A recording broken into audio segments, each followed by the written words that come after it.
Welcome তোমাদের সকলকে আজকের সেশনে। আজকের সেশন হচ্ছে টার্গেট 99 এর যে টপিকগুলো তোমাদের আমি বলেছিলাম সেই সমস্ত টপিকগুলো আমি যতটা হয় ম্যাক্সিমাম নভেম্বর মাসের ফার্স্ট উইকের মধ্যে তোমাদের কভার করব, ঠিক আছে? তবে এই টার্গেট 99 এর যে টপিকগুলো, যার মধ্যে সবচেয়ে ইম্পর্টেন্ট যে জায়গাগুলো আগে সেই জায়গাগুলোকে কভার করব যেন তোমাদের ক্লার্কশিপের পরীক্ষাতে হেল্প হয়। ক্লার্কশিপ নভেম্বরের ফার্স্ট উইক 16-17 তারিখের দিকে হওয়ার আছে। তো ক্লার্কশিপের আগে যেন তোমাদের একটা মোটামুটি রেডি হয়ে যেতে পারো সেইভাবে কিন্তু আমি টার্গেট 99 এর টপিকগুলো করাবো। তারপরে রেস্ট যেগুলো টপিক থেকে যাবে স্ট্যাটিক জিকের পোর্শনগুলো, যেটা সবচেয়ে বেশি মাথা ব্যথার বিষয় সবার কাছে। স্ট্যাটিক জিকের পোর্শনটা হচ্ছে সবচেয়ে বেশি মাথার ব্যথার বিষয়। আর এই স্ট্যাটিক জিকে থেকে সবচেয়ে বেশি কোশ্চেন থাকবে আরআরবি এনটিপিসির যে graduate level, under graduate level, তারপরে যারা এসএসসি জিডি দিচ্ছ তাদের জন্য কিন্তু খুবই হেল্পফুল হবে টার্গেট 99 এর স্ট্যাটিক জিকে পোর্শন। এবার ভালো করে শুনে নাও, টার্গেট 99 এর যে স্ট্যাটিক জিকে পোর্শন, আমি ক্লার্কশিপেরও কথা যদি মাথায় রেখে তাড়াহুড়া করে পড়াতে যাই কোনো কিছু ভালো করে হবে না সেইভাবে। তো তাও আমি যতটা হই ম্যাক্সিমাম ক্লার্কশিপের আগে কভার করব। রেস্ট যেগুলো থেকে যাবে সেগুলো এনটিপিসি এসএসসি জিডির আগে এমনভাবে রেডি করে দিব তোমাদের আলাদা করে ভাবতে হবে না। এনটিপিসি এসএসসি জিডিতে সবচেয়ে বেশি কিন্তু স্ট্যাটিক জায়গা থেকে কোশ্চেন এসে থাকে, ঠিক আছে? আর একটাই কথা বলে দিই, আমি যখন তোমাদের কথা দিয়েছি ক্লার্কশিপের আগে তোমাদের ম্যাক্সিমাম জিনিসগুলো কভার করব। এখান থেকে টার্গেট 99 থেকে যতটা টপিক হবে তার সাথে আমি তোমাদের জন্য একদম মহা ম্যারাথন ক্লাস যেভাবে মিসলেনিয়াসের আগে দিয়েছিলাম সেইভাবে ক্লার্কশিপের আগে, মিসলেনিয়াসের আগে তো মাত্র 3 দিন দিয়েছিলাম, এবার ক্লার্কশিপের আগে 10 দিন আগে থেকে টানা ম্যারাথন ক্লাস শুরু হবে, যেখানে history, geography, polity, economy, science আর স্ট্যাটিক জিকের পোর্শন আমি কোশ্চেন অ্যান্সার হিসাবে করাবো। মোটামুটি ধরে রাখো প্রায় 700 থেকে 800টা এমসিকিউ করাবো, যেখান থেকে চান্স থাকবে, আমি গ্যারেন্টি দেব না কিন্তু চান্স থাকবে ম্যাক্সিমাম কমন পাওয়ার। তো তোমরা, এটা আমি কেন করছি, এটা আমার পানিশমেন্ট দ্যাট মিনস টার্গেট 99 ক্লার্কশিপের আগে যেহেতু সবটা কমপ্লিট করা পসিবল হবে না, ম্যাক্সিমামটা করে দিব যেগুলো পরীক্ষাতে আসবে, তার সাথে যে ম্যারাথন ক্লাস দিব বাস হয়ে গেল, আর কিছু ভাবতে হবে না। তারপরে এনটিপিসি এসএসসি জিডির জন্য টার্গেট 99 এর যে স্ট্যাটিক জিকে পোর্শন সেটা খুব ভালো করে করাবো, সেটাতে তোমাদের খুব ভালো করে রেডি হয়ে যাবে। চলো তাহলে আমরা শুরু করেছি। গতকালকে শুরু করেছিলাম ভারতের ইতিহাস, ঠিক আছে? ভারতের ইতিহাস আমি শুরু করেছিলাম, যেটা modern history topic. Modern history টপিকের ক্ষেত্রে, মডার্ন হিস্ট্রির ক্ষেত্রে মানে পুরো হিস্ট্রির ক্ষেত্রে তোমাদের একটা জিনিস বলে দিই, খুব ভালো করে শুনবে। যে হিস্ট্রির ক্ষেত্রে আমি গতকালকে যেটা তোমাদের বুঝিয়েছিলাম যে পুরো হিস্ট্রিকে না পুরো ছকের মাধ্যমে বুঝতে হবে। যদি টাইম স্কেল দেখি, এটা হচ্ছে 2024 সাল। আমাদের ভারতের ইতিহাসে আমরা লাস্ট অব্দি বলেছিলাম যে আমরা এসসি কোথায় অব্দি, 1757 অব্দি আমরা একটা ব্যাকগ্রাউন্ড রেডি করেছিলাম পুরো প্রাচীন সভ্যতা আর মডার্ন হিস্ট্রির মানে মেডিভেল হিস্ট্রির ক্ষেত্রে, ঠিক আছে? প্রাচীন সভ্যতা আর মেডিভেল হিস্ট্রির ক্ষেত্রে, বা যেটা হচ্ছে কি মধ্যকালীন ভারত, যেটা, ঠিক আছে? প্রাচীন মানে এনসিয়েন্ট হিস্ট্রি আর মধ্যকালীন ভারত, এগুলো নিয়ে আমি এখানে পুরো আলোচনা করেছিলাম। এবার শুরু হবে 1757 থেকে একদম চলে এসো 1947 অব্দি। খুব ভালো করে জিনিসটা দেখো। ইতিহাস অবশ্যই একটা মুখস্থর ব্যাপার থাকে ওয়ানডে পরীক্ষার জন্য, কিন্তু তোমার মুখস্থ করাটা আমি ইজি করিয়ে দিব পুরো ব্যাকগ্রাউন্ড রেডি করে। আমি এর আগের দিন ক্লাসে বুঝিয়েছিলাম যে পৃথিবী সৃষ্টির ইতিহাস যদি দেখতে যাও তাহলে পৃথিবী সৃষ্টির ইতিহাস থেকে কিভাবে প্রাচীন সভ্যতা আসলো, কিভাবে বিভিন্ন যুগগুলো আসলো, তারপরে বিভিন্ন সভ্যতা আসলো, আর বিভিন্ন সভ্যতার পর আমরা সুলতানি যুগ, মুঘল যুগ অবধি দেখবো। তারপরে এই অংশটা আমি খুব ভালো করে তোমাদের করাবো। এবার খুব ভালো করে করাবো মানে হচ্ছে যে আমি হিস্ট্রি যেভাবে সাধারণত পড়িয়ে থাকি সেইভাবে আমি পড়াবো না, মানে পুরো বুঝিয়ে জিনিসগুলো ওইভাবে যাব না। আমি জাস্ট হিস্ট্রির যেগুলো ইম্পর্টেন্ট জায়গা, স্ট্যাটিক পার্ট যেগুলো মুখস্থর মতো করতে হয় আর যেগুলো পরীক্ষাতে আসে সেইগুলোই কিন্তু এখানে আলোচনা করব, ঠিক আছে? তারপরে ক্লার্কশিপের পর আমি হিস্ট্রির একটা ইম্পর্টেন্ট ক্লাস নিয়ে আসবো, একদম চ্যাপ্টার ওয়াইজ, টপিক ওয়াইজ, পুরো কাহিনীর মতো। এখানে এখন টার্গেট 99 মেনলি স্ট্যাটিক পোর্শন টাইপের কোশ্চেনগুলো আলোচনা করবো না। স্ট্যাটিক যেমন হচ্ছে কৃষক বিদ্রোহ, সংবাদপত্র, গভর্নর জেনারেল, ভাইসরয়, তারপরে হচ্ছে তোমার মহাবিদ্রোহ, ঠিক আছে, বিভিন্ন লেখক, তার বিভিন্ন বই, তারপরে বিখ্যাত উক্তি, বিভিন্ন বিদ্রোহ, অধিবেশন, ঠিক আছে, বিভিন্ন কংগ্রেসের কমিটিগুলো, এই টাইপের যে স্ট্যাটিক পোর্শনগুলো, সেগুলো তোমাদের আমি কিন্তু কভার করব টার্গেট 99-এ, যেগুলো আমি তোমাদের বলেছিলাম যেগুলো ক্লার্কশিপের জন্য সবচেয়ে বেশি ইম্পর্টেন্ট। ঠিক আছে, চলো তাহলে 1757 থেকে 1947 অব্দি যদি দেখতে যাও, এই সময়টাকে বলা হয় মডার্ন হিস্ট্রি। ঠিক আছে, এটাকে বলা হয় মডার্ন হিস্ট্রি, যার ক্ষেত্রে আমরা দেখতে পাবো কয়েকটা ভাগ। ঠিক আছে, মডার্ন হিস্ট্রির ক্ষেত্রে 1757 পর থেকে 1757 পর থেকে আস্তে আস্তে করে ব্রিটিশরা পুরো ভারতবর্ষ কিন্তু দখল করতে শুরু করে। ঠিক আছে, লেখার দরকার নেই, লিখবে না, শুধু বুঝে যাও, পিডিএফ দিয়ে দিব ক্লাসের পরে, বাস হয়ে গেল। কারণ এখানে সমস্ত কিছুই মুখস্থর মতো জিনিসগুলো আছে। আমি সেই মুখস্থতে ঢোকার আগে আমি পুরো ব্যাকগ্রাউন্ডটা আগে বুঝিয়ে দিচ্ছি। তাহলে কি হলো, 1757 থেকে এইখানে অবধি যদি আসো, এইখানে একটা সময়কাল, সেটা হচ্ছে 1857 মহাবিদ্রোহ। ঠিক আছে, 1857। তাহলে পুরো মডার্ন হিস্ট্রিকে আমরা দুটো প্যারালালি হিসেবে ভাগ করব। 1757 থেকে যখন ব্রিটিশরা ভারতে আসে, ধাপে ধাপে করে পুরো ভারতবর্ষকে দখল করে। প্রথমে 1757 পলাশির যুদ্ধ, তারপরে বক্সারের যুদ্ধ, বক্সারের যুদ্ধের পর পুরো বাংলাকে দখল করে। বাংলাকে দখল করার পর তাদের মেন টার্গেট হয়ে যায় কি, একদম হায়দ্রাবাদের সবচেয়ে বেশি মাথার ব্যথার বিষয় ছিল হায়দার আলী আর তার সন্তান কি, টিপু সুলতান। ঠিক আছে, টিপু সুলতান ছিল তার সবচেয়ে বেশি মাথা ব্যথার বিষয়। সেই টিপু সুলতানকে লাস্ট অব্দি দমন করতে পারেনি ব্রিটিশ সরকার। ঠিক আছে, অনেক কুকৌশল, যে অধীনতামূলক মিত্রতা নীতি নিয়ে এসেছিল, যে নীতির বিষয়বস্তু ছিল যে আমি তোমাকে যদি অধীনতামূলক মিত্রতা নীতি দিই, তুমি যদি সিগনেচার করো, তাহলে তোমার স্টেটের সমস্ত দায়িত্ব হবে আমার, ইভেন তোমারও দায়িত্ব হবে আমার, কিন্তু তোমাকে আমার সমস্ত কথা মনে চলতে হবে, আমার সৈন্য রাখতে হবে, আমি যেভাবে করব সেইভাবে তোমাকে চলতে হবে। এটা হচ্ছে এজ লাইক মাথা নত। আর এটা কখন ভারতের মধ্যে হতো, যখন কোথাও অজুহাতে করতো বা কোথাও হয়তো এই যে বলেছিলাম যে কূটনীতি যে বুদ্ধি বা ধরে নাও বিশ্বাসঘাতক, যখন বিশ্বাসঘাতক হয়ে গেল তখন মানুষ বাধ্য হয়ে যেত অধীনতামূলক মিত্রতা নীতির মাধ্যমে অ্যালায়েন্স করতে। তো সেই অধীনতামূলক মিত্রতা নীতি টিপু সুলতানকে বাধ্য করা হয়েছিল, কিন্তু তিনি মানেননি। লাস্টে তিনি যুদ্ধ করেছিলেন, যুদ্ধে তার চতুর্থ ইঙ্গ মহীশূর যুদ্ধে তিনি মারা যান। তো এইভাবে করে বাংলার পর মহীশূর, মহীশূরের পর আস্তে আস্তে মারাঠা, কর্ণাটক, এইভাবে করে পুরো ভারতবর্ষ কিন্তু ব্রিটিশরা দখল করে। ইভেন নেপাল, মায়ানমার, আফগানিস্তান আর অবশ্যই পাকিস্তান তো ভারতের মূল ভূখণ্ডের মধ্যেই ছিল, সেগুলো সমস্ত জায়গা কিন্তু ধাপে ধাপে ব্রিটিশরা দখল করে নেই। কবে, 1757 থেকে 1857 অব্দি আমরা দেখব যে পুরো ভারতবর্ষ কিন্তু দখল করে নেই। আর ভারতবর্ষ দখল একদিনে হয়নি, তারা খুব বিচক্ষণ নীতি অ্যাপ্লাই করত। তারা সুযোগ বুঝে সুযোগের ফায়দা নেওয়ার চেষ্টা করত। ওই যে বললাম, মারাঠার বিরুদ্ধে কোনো সময় ব্রিটিশরা পারতো না। ওই সময় মুঘলের সময় থেকে, মুঘলের পর যদি সবচেয়ে বৃহৎ আর সবচেয়ে স্ট্রং সাম্রাজ্য ছিল, সেটা ছিল মারাঠা। মারাঠার কাছে, মারাঠার সেই কোয়ালিটি ছিল যে পুরো ভারতবর্ষকে শাসন করবে, কিন্তু মারাঠাও লাস্ট অব্দি কি হয়, উইক হয়ে যায়। কথা যখন পেশোয়া বালাজি বাজিরাও, বালাজি বিশ্বনাথ থেকে শুরু করে প্রথম বাজিরাও অব্দি খুব স্ট্রং ছিল, শিবাজির পর এরা খুব স্ট্রং ছিল, মারাঠাকে স্ট্রং ভাবে নিয়ে যাচ্ছিল, সামন্ত প্রথা এদের হাতে ছিল।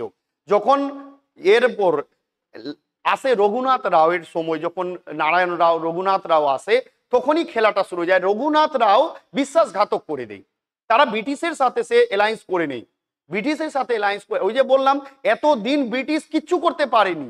যেই রঘুনাথ রাও মারাঠার হয়ে, মারাঠার লোক আর হয়ে ব্রিটিশকে বলল যে আমাকে পেশোয়া করে দিন, আপনি যা যা বলবেন আমি সব রাজি হব।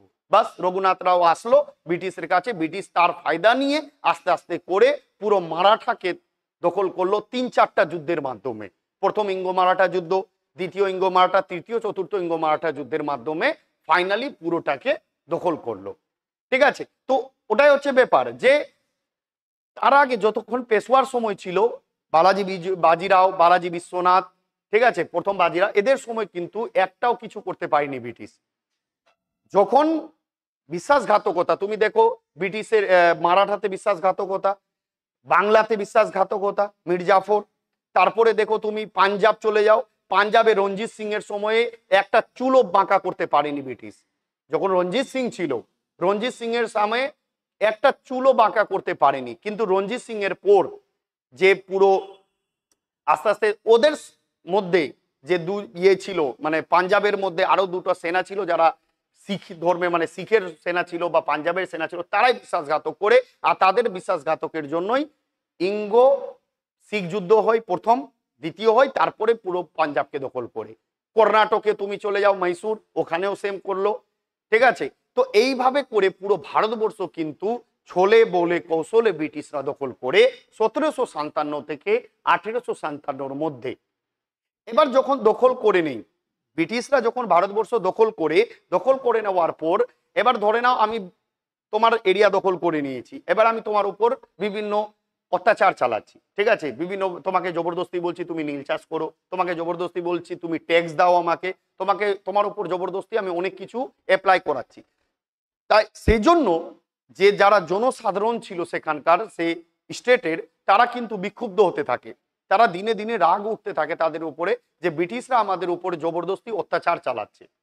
ঠিক আছে, তো এইভাবে করে পুরো ভারতবর্ষে ছোট ছোট ছোট এরিয়া ওয়াইজ যেগুলো ছিল লোকাল ইস্যু নিয়ে, মানে লোকাল প্রবলেম, ঠিক আছে, তারা কোনো সময় ভারতের জন্য লড়াই করেনি, তাদের নিজের পার্টিকুলার প্রবলেমের জন্য তারা বিদ্রোহ ঘোষণা করে।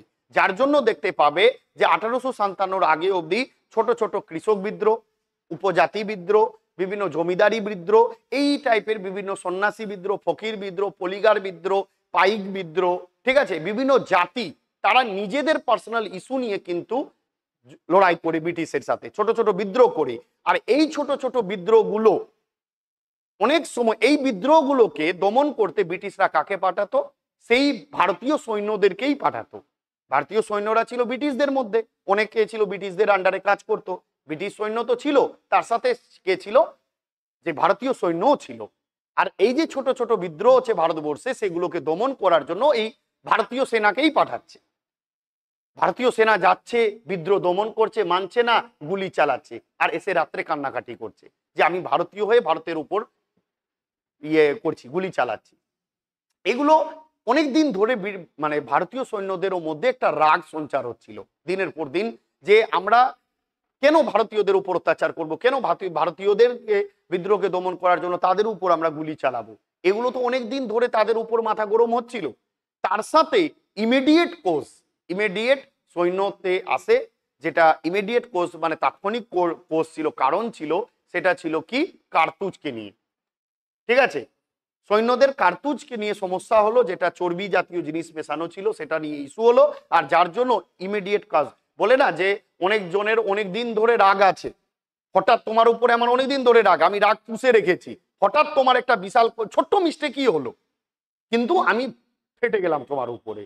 এই রাগটা তখনকার, বলো না এইটুকু কোথায় রেখে গেলি, ওইটুকু কোথায় রাগেনি, আমার রাগ তো তোর উপর অনেকদিন ধরে আছে, এখন সুযোগ পেলাম।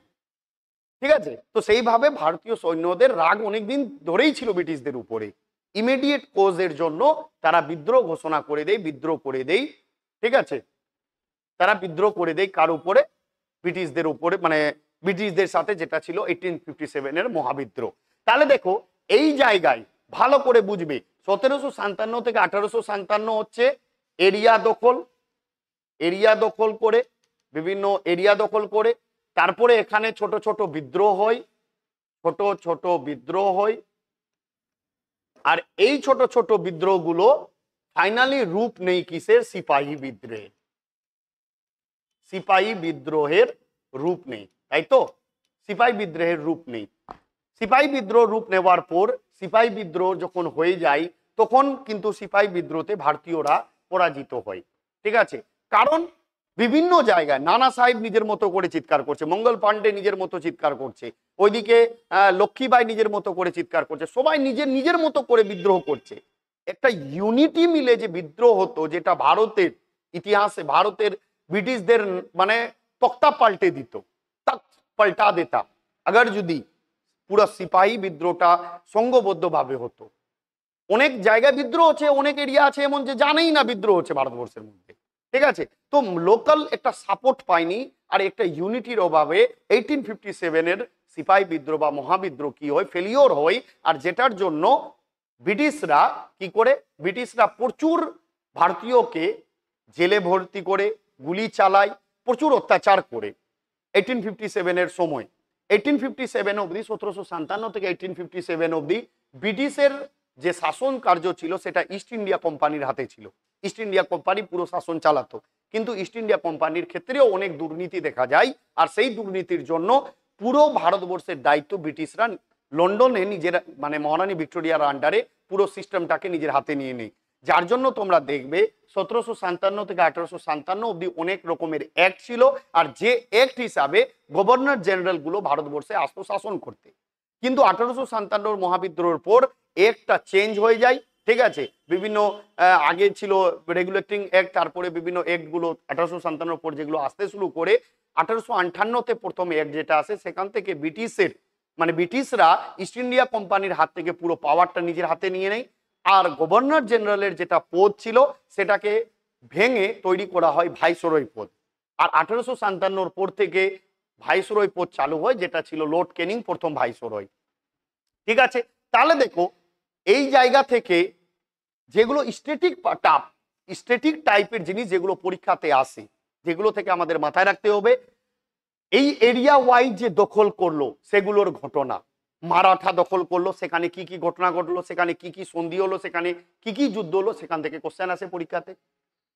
দ্বিতীয় আসে কি, যে যেমন আমি মারাঠা বললাম, মারাঠাতে পরপর সন্ধিগুলো হয়। মারাঠাতে কার, রঘুনাথ রাও যখন পালিয়ে যায় তখন পরপর সন্ধিগুলো হতে শুরু করে, ঠিক আছে।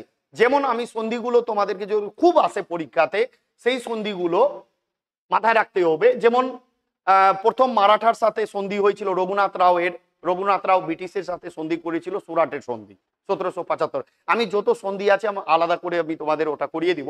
1775 সালে সুরাটের সন্ধি, 1776 সালে পোরবন্দরের সন্ধি, তারপরে 1776, 1779 সালে ছিল সোলবয়ের সন্ধি, মানে ওয়ারগাঁওয়ের সন্ধি, আর 1782 সালে সোলবয়ের সন্ধি, 1802 সালে বেসিনের সন্ধি, 1803 সালে সিন্ধিয়ার ভোঁসলে সিন্ধিয়ার সাথে যে সন্ধি হয়েছিল, ঠিক আছে।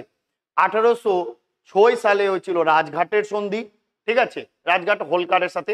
এইভাবে করে অনেকটা সন্ধির পর কিন্তু পুরো মারাঠাকে ব্রিটিশরা দখল করে নেয়। ঠিক সেইভাবে বাংলাতে আমরা সন্ধিগুলো দেখতে পাবো। যেমন আলীনগরের সন্ধি ছিল, ঠিক আছে, আলীনগরের সন্ধির পর তো পলাশির যুদ্ধ হয়ে যায়, দিয়ে পুরো ভারতবর্ষকে দখল করে নেয়। তারপরে এলাহাবাদের সন্ধি, ঠিক আছে, 1, এলাহাবাদের সন্ধি 2, এভাবে করে বাংলা, বিহার, উড়িষ্যার দায়িত্ব নিয়ে নেই ব্রিটিশরা বাংলাতে। নেপালে চলে যাওয়া সগলির সন্ধি, ঠিক আছে, তারপরে তোমার পাঞ্জাবে লাহোরের সন্ধি। এইভাবে প্রচুর সন্ধির মাধ্যমে, ট্রিটি বা চুক্তির মাধ্যমে ব্রিটিশরা পুরো ভারতবর্ষকে দখল করে। তো আমাদের এই জায়গা থেকে সমস্ত সন্ধি আর যুদ্ধের ব্যাপারে পড়তে হবে, কি কি সন্ধি হয়েছিল আর কি কি যুদ্ধ হয়েছিল, ঠিক আছে, একদম স্ট্যাটিক পোর্শন। দ্বিতীয় হচ্ছে এই যে ছোট ছোট বিদ্রোহ আছে, সেগুলো ছোট ছোট বিদ্রোহ কি, বিভিন্ন কৃষক বিদ্রোহ, বিভিন্ন উপজাতি বিদ্রোহ, বিভিন্ন জাতি বিদ্রোহ, বিভিন্ন সন্ন্যাসী বিদ্রোহ। এই যে ছোট ছোট বিদ্রোহগুলো হয়েছিল, সেই বিদ্রোহ কোথায় হয়েছিল, কত সালে হয়েছিল, আর নেতৃত্ব কে দিয়েছিল, এটা পরীক্ষাতে আসে। দ্বিতীয় হচ্ছে 1857 সিপাহী বিদ্রোহের সময়, এখান থেকে 2 টাইপের কোশ্চেন আসে, কোথায় বিদ্রোহতে কে নেতৃত্ব দিয়েছিল, আর সিপাহী বিদ্রোহ রিলেটেড কিছু বুক আছে, সেই বইগুলোর নাম জানতে হয়। বুঝতে পারলে? তাহলে 1857 অবধি আমাদের এই টপিকগুলো। এবার এখান থেকে তোমাদের যেটা জানতে হবে এই সময় থেকে, সেটা হচ্ছে গভর্নর জেনারেল ও ভাইসরয়ের ব্যাপারে, গভর্নর জেনারেল ও ভাইসরয়ের ব্যাপারে। তার সাথে এই সময় অবধি কিছু সংবাদপত্র, কিছু সভা, কিছু প্রতিষ্ঠান এগুলো তৈরি হয়েছিল। সেগুলো কেন তৈরি হয়েছিল? 1857 সালের মহাবিদ্রোহের সময় যখন প্রচুর ভারতের উপর তাণ্ডব চালায় ব্রিটিশরা, সেই জন্য কিছু শিক্ষিত সমাজ এগিয়ে এসেছিল। তারা বলেছিল যে এই ছোট ছোট বিদ্রোহ বা লড়াই ঝগড়া করে কিচ্ছু হবে না, আমাদেরকে কি করতে হবে, যে এরিয়া ওয়াইজ প্রত্যেক নিজের নিজের এরিয়ায় কমিটি তৈরি করো, ক্লাব তৈরি করো, যে কমিটির মেন উদ্দেশ্য থাকবে যে লোকাল এরিয়াতে কি কি প্রবলেম আছে, সেই প্রবলেমগুলো ব্রিটিশের কাছে আমরা লিখে নিয়ে যাব। ব্রিটিশরা তাহলে সেটাতে আর কোনো ইয়ে করবে না। এটা কিছু শিক্ষিত সমাজ, কিছু ভারতের সুচিন্তক, তারা এটা প্ল্যান করলো যে আমরা কিছু কিছু ছোট ছোট কি তৈরি করব, কমিটি, সভা সমিতি এগুলো তৈরি করব, আর সেই সভা সমিতির মাধ্যমে আমরা মিটিং করব। আর লোকাল ইস্যু, ওটা কোনো সময় দেশের জন্য ছিল না, লোকাল প্রবলেম, আমার লোকাল এরিয়ায় যা প্রবলেম আছে ভাই আমি বিদ্রোহ করব না, আমি একটা কমিটি বানাচ্ছি, সেই কমিটির মাধ্যমে আমি সেই মেসেজটা গভর্নমেন্টের কাছে নিয়ে যাব, গভর্নমেন্ট এটলিস্ট শুনবে আমার কথা। এইভাবে করে পুরো ভারতবর্ষে অনেক রকমের সভা সমিতি তৈরি হয়েছিল 1857 আগে আর 1857 পরে। সেই সভা সমিতি থেকে ডাইরেক্ট কোশ্চেন আসে, ঠিক আছে। 1857 সালের পর এবার এই সভা সমিতি যখন গঠন হয়, তো সভা সমিতিগুলো এই সময়, সেটা 1857 থেকে 1885, 1885 সালে যখন আসে তখন দিল্লি দরবার বসে, দিল্লিতে দরবার একটা বসে, দিল্লিতে দরবারে মহারানী ভিক্টোরিয়ার আমন্ত্রণ, মানে মহারানী ভিক্টোরিয়ার সাদার আমন্ত্রণের একটা ব্যবস্থা করা হয় দিল্লি দরবারে। আর সেখানে আমন্ত্রণ করা হয় পুরো ভারতবর্ষের বিভিন্ন কমিটি, এগুলো মানে একটা বলা হয় যে হ্যাঁ ভিক্টোরিয়া আসে, সবাই দেখতে যাবে। এইভাবে করে ওই সময় সোমনাথ ব্যানার্জির একটা সভা ছিল, সেটা ছিল ইন্ডিয়ান অ্যাসোসিয়েশন বা ভারত সভা। ভারত সভাও ওখানে গিয়েছিল, ঠিক আছে। ভারত সভা ওখানে দেখে যে ভিক্টোরিয়াতে যে ওয়েলকামিং প্রোগ্রামে ভারতবর্ষের প্রচুর ছোট ছোট সভা সমিতি অংশ নিয়েছে, পার্টিসিপেট করেছে, যে 20-25টা সভা সমিতি ছিল ভারতবর্ষের, তারা সবাই এসে কি করেছে, এখানে এসে কানেক্ট হয়েছে। সুরেন্দ্রনাথ ব্যানার্জি দেখলো, যে সুরেন্দ্রনাথ ব্যানার্জি ভাবলো যে এত সভা সমিতি ভারতবর্ষের মধ্যে আছে, আমরা যদি সবাই এক হয়ে যাই, এক হয়ে যদি আমরা সবারই একই কমন প্রবলেম, সবার যেটা কমন প্রবলেম থাকবে, সবাই একসাথে মিলে যদি আমরা ব্রিটিশের কাছে দিই, তাহলে ব্রিটিশ হয়তো আমাদের কথা শুনবে। সুরেন্দ্রনাথ ব্যানার্জির এটা মাথায় প্রথম এসেছিল, ঠিক আছে। যার জন্য সেকেন্ড স্টেপ হয় 1885 সাল অবধি সুরেন্দ্রনাথ ব্যানার্জি শুধু কারণ ছিল না, তার সাথে একটা বিশাল বড় ঘটনা ঘটে 1885 ঠিক আগে আগে। এ.ও. হিউম, এলান অক্টাভিয়ান হিউম, ঠিক আছে, তিনি একজন ব্রিটিশ সিভিল সার্ভেন্ট ছিলেন, তাকে দায়িত্ব দেওয়া হয়েছিল, ভারতবর্ষে এসেছিলেন, তাকে কিছু দায়িত্ব দেওয়া হয়। তিনি একদিন সিমলাতে ছিলেন, সিমলার একটা অফিসে ছিলেন, অফিসে গিয়ে তিনি বিভিন্ন ফাইল খুলছিলেন, ফাইল খুলতে খুলতে খুলতে তিনি দেখেন যে সেখানে ফাইলে এই যে আগে শোনালাম যে ছোট ছোট যে সভা সমিতি ছিল, তারা যে নিজের নথি পাঠিয়েছিল ব্রিটিশের কাছে, সেই নথিগুলো সবার সমস্যা আছে, এক এক জনের সমস্যা, 1000 বার চিঠি লিখে পাঠিয়েছে, ঠিক আছে, 1000 বার চিঠি লিখে পাঠিয়েছে, কিন্তু কোনো সলিউশন হচ্ছে না। এদিকে দেখো, ওইদিকে দেখার কি আছে। তো অনেক রকমের সভা সমিতি তারা যে লেটার পাঠিয়েছিল, সেই লেটারের এগেনস্টে ব্রিটিশরা কোনো ব্যবস্থা নেয়নি। এলান অক্টাভিয়ান হিউম দেখে ভাবে যে এ তো মহা মুশকিল, ভারতীয়রা এত রিকোয়েস্ট পাচ্ছে, এত কিছু প্রবলেমের কথা বলেছে, কিন্তু সেটা একটাও সলিউশন করা হয়নি, এটা তো বিশাল একটা ডেঞ্জার রূপ নিয়ে নিবে। ওই যে বলে না যে মানুষ आदमी सोता हुआ शेर है, उंगली मत करो, अगर जाग गया तो চির ফাড় দেগা, ঠিক আছে। তো ওটাই হচ্ছে সাধারণ মানুষ, একটা হচ্ছে সাধারণ মানুষ কখন বিট্রে করে, যখন তার সহ্যের সীমা ছড়িয়ে যায়, সহ্যের সীমা, সহ্য মানুষ একটা লিমিট অবধি করবে, একটা লিমিট ক্রস করলেই মানুষ তার ডেঞ্জার রূপ নিয়ে নেয়, ঠিক আছে। তো এই জিনিসটা এলান অক্টাভিয়ান হিউম ভাবলো যে এত কিছু মানে নথি এসে কোনোটাই সলভ হয়নি, তখনই তিনি এলান অক্টাভিয়ান হিউম গভর্নর জেনারেলকে জানালেন, ঠিক আছে। তখন কে ছিলেন? ডাফরিন ছিলেন। ডাফরিনকে জানালেন যে ভারতবর্ষের ইমিডিয়েট যদি কোনো ব্যবস্থা না করা হয়, কোন সময় যে ভারত ফেটে যাবে, তখন আমাদের আর পালানোর সুযোগ থাকবে না। তো ওদেরকে কিছু এমন ব্যবস্থা করে দাও যে ওরাও স্যাটিসফাইড থাকে আর আমাদেরও কাজ বেরিয়ে যায়। মানে তিনি কনসেপ্ট দিলেন যে তাদের একটা সংস্থার তৈরি করার পারমিশন দাও, আর সেই সংস্থা ওরাও খুশ হবে যে হ্যাঁ আমাদের সংস্থা তৈরি হয়েছে, ব্রিটিশরা সাপোর্ট করেছে, তার মানে আমাদের কোথাও শুনবে, ওরাও খুশ।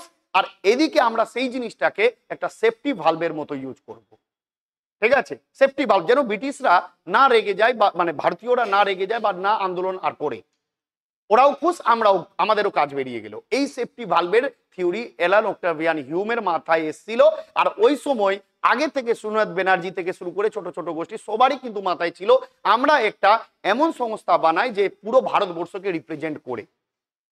আর এটাতে সাহায্য করলো কে? এলান অক্টাভিয়ান হিউম, যার জন্য তৈরি হলো ইন্ডিয়ান ন্যাশনাল কংগ্রেস। আর ইন্ডিয়ান ন্যাশনাল কংগ্রেসের সেই জন্য পিতা বলা হয় কাকে?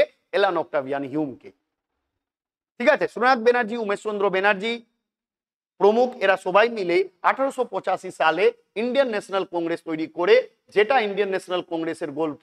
তারপরে ইতিহাস শুরু হয় কি আধুনিক ভারতের কাহিনী। ঠিক আছে, পুরো কাহিনী 1885 থেকে 1947 অব্দি চলে। বুঝতে পারলে ব্যাপারটা কি? হ্যাঁ, যেটুকু দেখলে সেটুকু বুঝলে, তার আগে বুঝোনি? বলো বলো।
চেঞ্জ করে নি।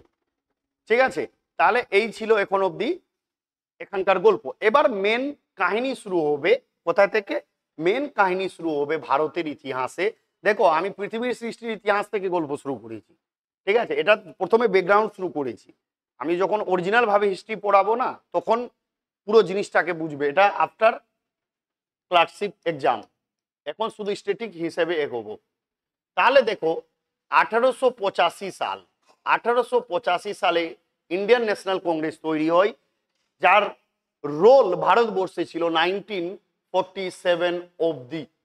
এই ইন্ডিয়ান ন্যাশনাল কংগ্রেস যখন আসে তার অবধি আমরা কয়েকটা ফেজ পাবো। 1907, 1914, 1915, মোটামুটি এইখানে অবধি। ঠিক আছে, এইভাবে পুরো ভাগটাকে আমরা দেখব কিভাবে।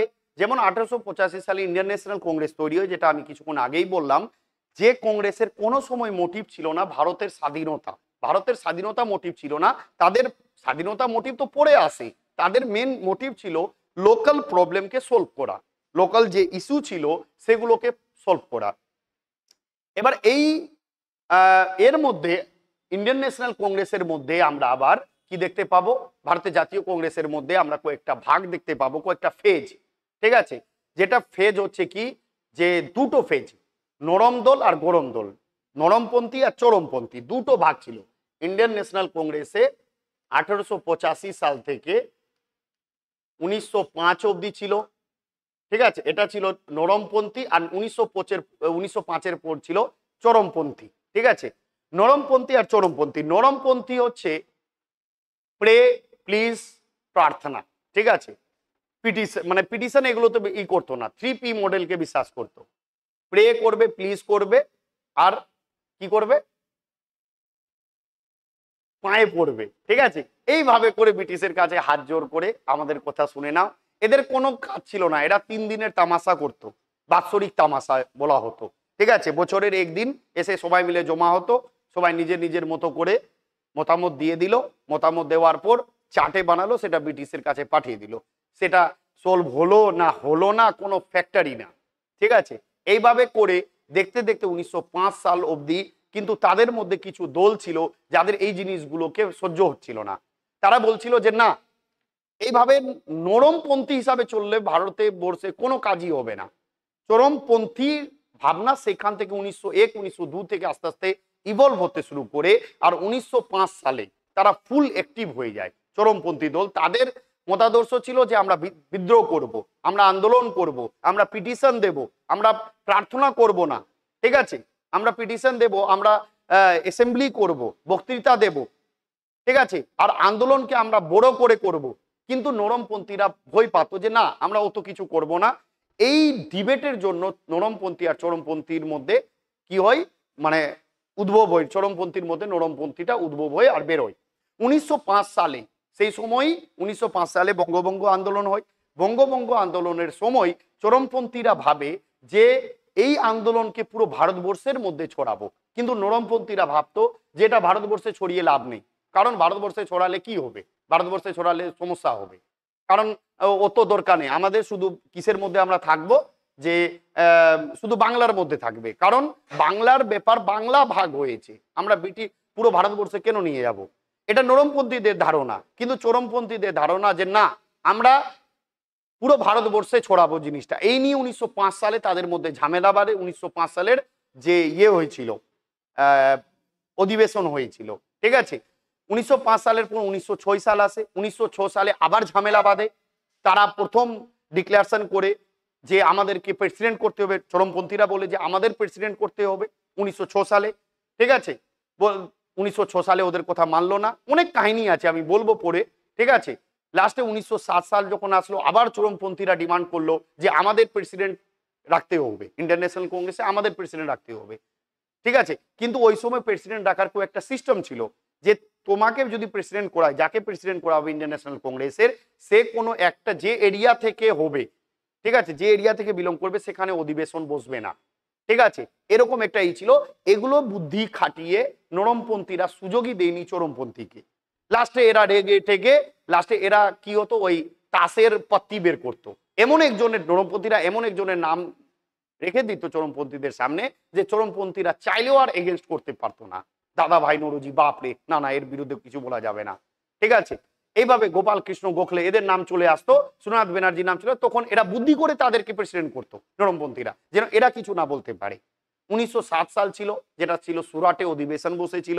সেখানে এদের রাগ তো অনেক, এদের ইচ্ছা ছিল চরমপন্থীদের যে মহামান্য তিলকজিকে যেন করা হয়, প্রেসিডেন্ট করা হয়, কিন্তু তিলককে না প্রেসিডেন্ট করার জন্য চরমপন্থীরা খুব রেগে ফেগেছিল। 1907 সালে রাবি নদীর তীরে সম্মেলন বসেছে, সবাই সম্মেলন করছে, একসাথে মিটিং করছে, ঠিক আছে। এবার যে ছিল চরমপন্থী, ওদের মধ্যে একটা ডিবেট হয়, কিছু জিনিস পাস করা নিয়ে ডিবেট হয়। লাস্টে চরমপন্থীদের মধ্যে একজন উঠে জুতো ছুঁড়ে মারলো। জুতো ছুঁড়ে মারার জন্য রাসবিহারী ঘোষের কান দিয়ে চলে যায়, ঠিক আছে। রাসবিহারী ঘোষ খুব রেগে যায়। রেগে যাওয়ার জন্য দুজনের মধ্যে একদম পুরো নরমপন্থী চরমপন্থীর মধ্যে লড়াই হয়, চেয়ার উঠতে শুরু করে দেয় পুরো একদম রাবি নদীর তীরে। লাস্টে সুরাট স্প্লিট হয়ে যায়, মানে সুরাটে নরমপন্থী চরমপন্থী আলাদা হয়ে যায়। লাস্টে চরমপন্থী তো অত বেশি ছিল না, 1907 সালের পর চরমপন্থীর সংখ্যা অনেকটাই কম ছিল ওই সময়। লাস্টে 1908 1909 অব্দি আস্তে আস্তে ব্রিটিশরা একে একে করে সবাইকে দখল করে, সবাইকে ধরে, যত চরমপন্থীর মেন লিডার ছিল, বাল গঙ্গাধর তিলক, তারপরে হচ্ছে তোমার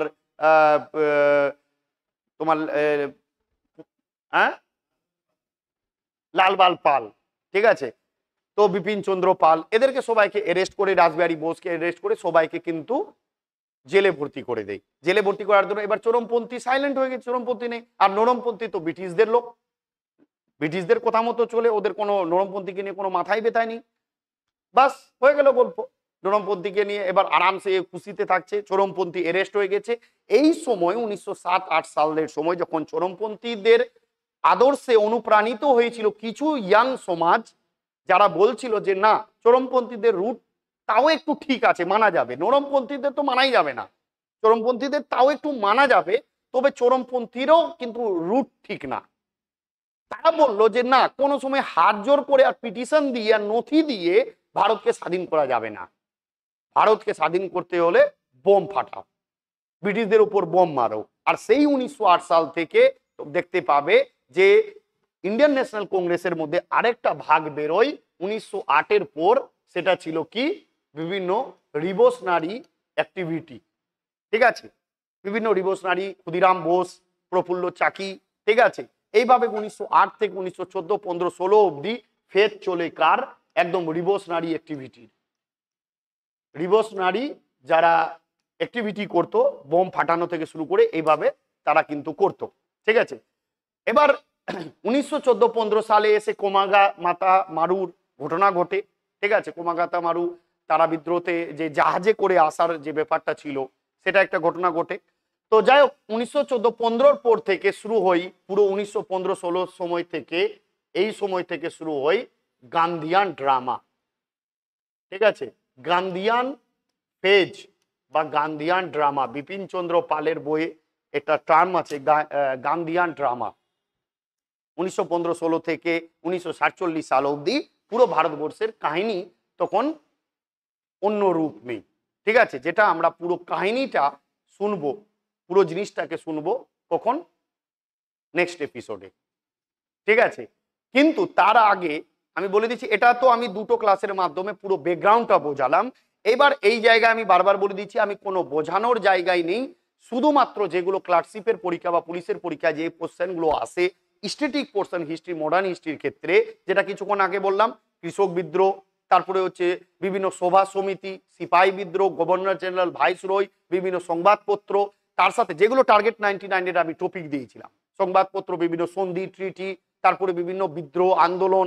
ঠিক আছে, তারপরে কিছুটা আমরা গান্ধিয়ান ফেজের স্ট্যাটিক পোর্শনগুলো দেখবো, যেগুলো বিভিন্ন 1916 সালে যেমন লখনৌ চুক্তি হয়। ঠিক আছে, 1916 সালে নরমপন্থী চরমপন্থী আবার মিলে যায়।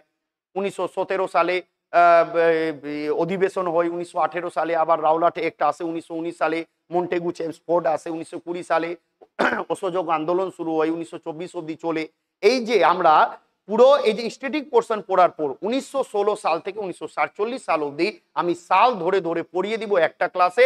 এর বাইরে কোনো কোশ্চেন থাকবে না ক্লার্কশিপ আর পুলিশের পরীক্ষার। অবশ্যই তোমার এনটিপিসি, এসএসসি, জিডিতেও সেই সমস্ত জিনিসগুলো কিন্তু কাজে দিবে। নেক্সট দিন থেকে মানে আগামীকাল থেকে আমরা এক একটা করে টপিক শুরু করব, যেটা কৃষক বিদ্রোহ থেকে গল্প শুরু করব, একদম 1915-16 অবধি যত স্ট্যাটিক পোর্শন আছে সেটা কমপ্লিট করব।